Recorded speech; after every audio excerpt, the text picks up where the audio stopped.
Assalamualaikum warahmatullahi wabarakatuh.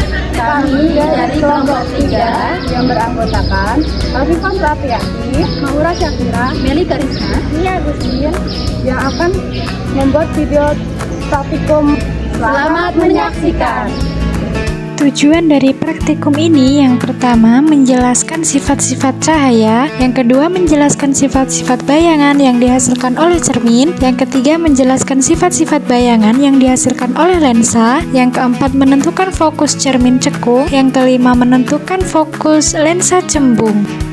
Alat dan bahan yang kita butuhkan ada cermin datar, cermin cembung, cermin cekung, lampu senter, busur derajat, kertas putih HVS, lilin dan korek, layar atau tabir kertas, dan celah cahaya.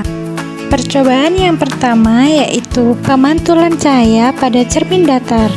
Langkah pertama yaitu menyusun lampu senter dan celah cahaya di depan cermin datar. Kemudian nyalakan lampu senter dan mengamati dengan baik jalannya berkas cahaya pada saat sebelum dan sesudah mengenai cermin datar. Selanjutnya menggambarkan jalannya berkas sinar sehingga tampak sudut datang dan sudut pantul. Lalu mengukur besar sudut datang dan besar sudut pantul. Kemudian meletakkan sebuah benda yaitu lilin di depan cermin datar dan mengamati bayangan selama benda itu digeser-geserkan di depan cermin datar. Lalu kita amati sifat-sifat bayangan yang dibentuk oleh cermin datar tersebut. Bisa kita lihat sifat bayangan yang dibentuk oleh cermin datar yaitu bayangan bersifat maya, bayangan tegak, ukuran bayangan sama besar dengan benda, jarak bayangan sama dengan jarak benda ke cermin, dan terjadi pembalikan kiri dan kanan. Yang kedua, pemantulan cahaya pada cermin cembung. Yang pertama, nyalakan lilin dan amati dengan baik jalannya berkas cahaya pada saat sebelum dan sesudah mengenai cermin cembung. Kemudian gambarkanlah jalannya berkas sinar sehingga nampak sudut datang dan sudut pantulnya serta bayangan yang terbentuk. Catatlah bagaimana sifat-sifat bayangan yang dibentuk oleh cermin cembung. Bisa kita amati sifat bayangan yang dibentuk oleh cermin cembung yaitu bayangan bersifat maya, bayangan tegak, dan bayangan diperkecil. Percobaan ketiga yaitu pemantulan cahaya pada cermin cekung.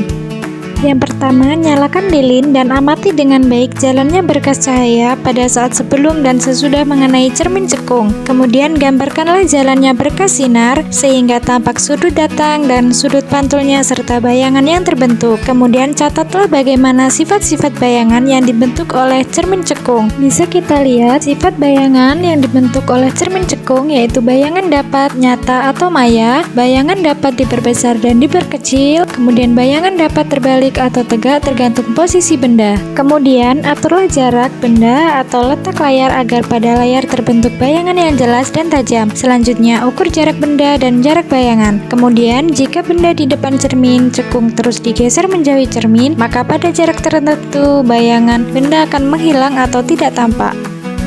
Kesimpulannya, pada cermin datar, sudut datang sama dengan sudut pantul. Cermin datar menghasilkan bayangan ilusi yang tegak dan sama besar dengan objek. Cermin cembung menciptakan bayangan ilusi yang tegak dan lebih kecil. Cermin cekung bisa menghasilkan bayangan nyata atau ilusi tergantung posisi objek. Pemantulan cahaya mengikuti hukum-hukum optika.